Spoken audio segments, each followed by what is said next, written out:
दिल्ली का श्रद्धा वालकर हत्याकांड, फिर दिल्ली का ही निक्की यादव हत्याकांड, इसके बाद लखनऊ में रिया गुप्ता मर्डर केस और फिर मुंबई का Saraswati murder case. Live in relation में कत्ल के ना जाने कितने ही वाक्य हमारे सामने आ चुके हैं, मगर देहरादून के जंगलों में भी लिव इन रिलेशन की एक ऐसी लव स्टोरी पिछले 4 महीने से कैद पड़ी थी।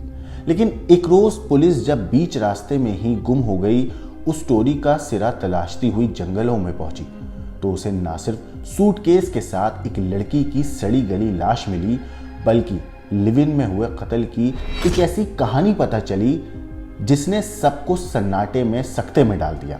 नमस्कार, मेरा नाम है मोहम्मद आसिम और आप देख रहे हैं क्राइम तक। लिव इन मर्डर की इस दिल को दहला देने वाली स्टोरी की शुरुआत हुई 29 जनवरी 2024 को, जब हरिद्वार की रहने वाली एक महिला ने देहरादून के पटेल नगर कोतवाली में अपनी 24 साल की बेटी शाहनूर की गुमशुदगी की रिपोर्ट दर्ज करवाई। महिला का कहना है कि उसकी बेटी देहरादून के ही संस्कृत विहार कॉलोनी में रहकर ब्यूटिशियन का काम करती थी, मगर 26 दिसंबर 2023 से अचानक कुछ ऐसे वो गायब हो गई है कि अभी तक उसके बारे में कुछ भी खबर नहीं है और अब किसी को ढूंढने में वो नहीं मिल पा रही है। अपने घर वालों से शाहनूर के रिश्ते अच्छे थे, उसका किसी से कोई विवाद भी नहीं था। ऐसे में उसका अचानक यूं गायब हो जाना हैरान करने वाला था। पुलिस ने शाहनूर के घर वालों की शिकायत पर एक FIR दर्ज करी और मामले की तफ्तीश शुरू कर दी।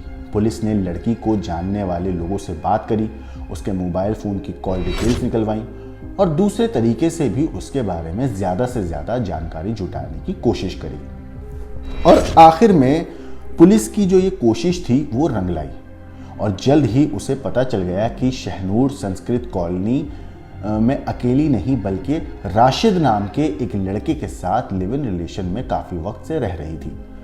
अब पुलिस ने राशिद के बारे में पता लगाना शुरू किया। पुलिस ने उसके बारे में खोजबीन शुरू करी, लेकिन वो गायब था, उसके बारे में कुछ पता नहीं चल पा रहा था, ना ही वो पुलिस के हाथ आ रहा था।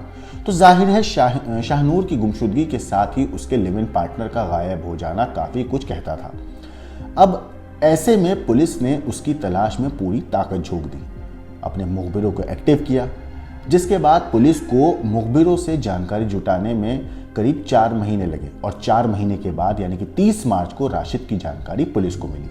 पुलिस को पता चला कि वो देहरादून के संस्कृत विहार के अपने पुराने मकान में अपना सामान लेने पहुंचा है। बस पुलिस ने यहीं से राशिद को दबोच लिया, लेकिन किसी भी दूसरे कातिल की तरह राशिद ने पुलिस को घुमाना शुरू कर दिया। उसने शाहनूर को जानने की बात तो मानी, लेकिन उसके बारे में कोई और जानकारी होने की बात से साफ इनकार कर दिया।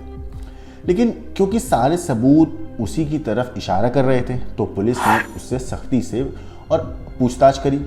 पुलिस ने उससे अपने तरीके से पूछताछ करी तो आखिर में उसने कुछ ऐसी कहानी सुनाई जिसने पुलिस वालों को भी हैरान कर दिया। उसने कबूल कर लिया कि 27 दिसंबर 2023 को ही शाहनूर की उसने हत्या कर दी थी।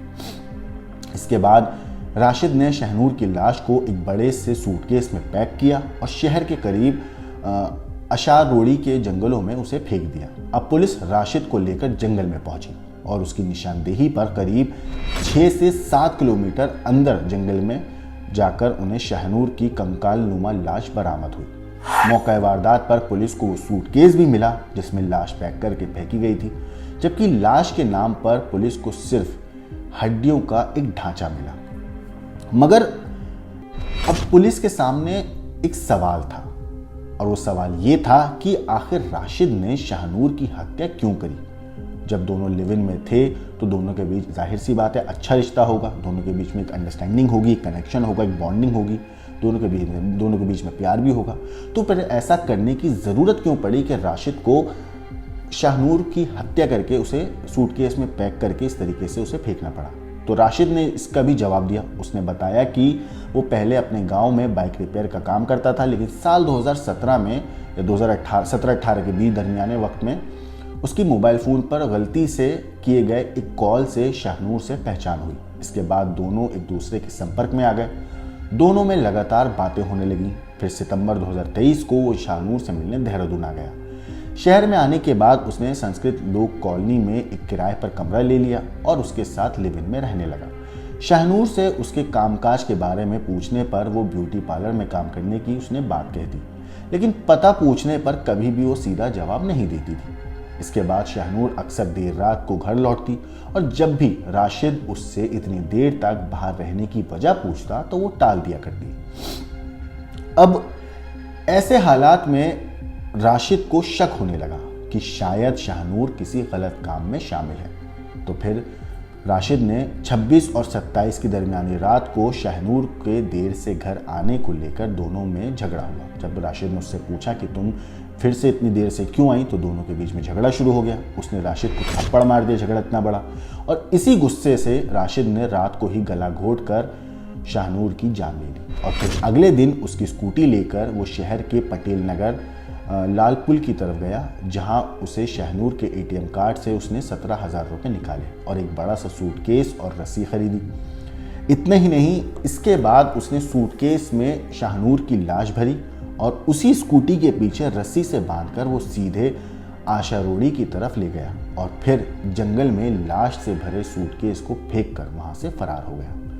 मगर जब काफ़ी दिनों तक शाहनूर का अपने परिवार से कोई संपर्क नहीं हुआ, तब जाकर शाहनूर की मां ने पुलिस में शिकायत करी और शाहनूर की मां की शिकायत के बाद पुलिस ने मामले की जांच करी गई और राशिद की तलाश कर रही थी पुलिस भी, जिससे आखिरकार मामले का खुलासा हो गया। लिव इन रिलेशन के इस खौफनाक अंजाम ने लोगों को झकझोर दिया है। प्यार के लिए अपने माता पिता, परिवार और समाज तक को छोड़ने वाले प्रेमी जोड़े छोटी छोटी बातों पर एक दूसरे का जीवन तो ख़त्म करते ही हैं, बल्कि खूबसूरत एहसास से उपजे उस भरोसे को भी तोड़ देते हैं जिसे वो प्यार समझकर जिंदगी भर साथ रहने का एक सपना देख रहे थे।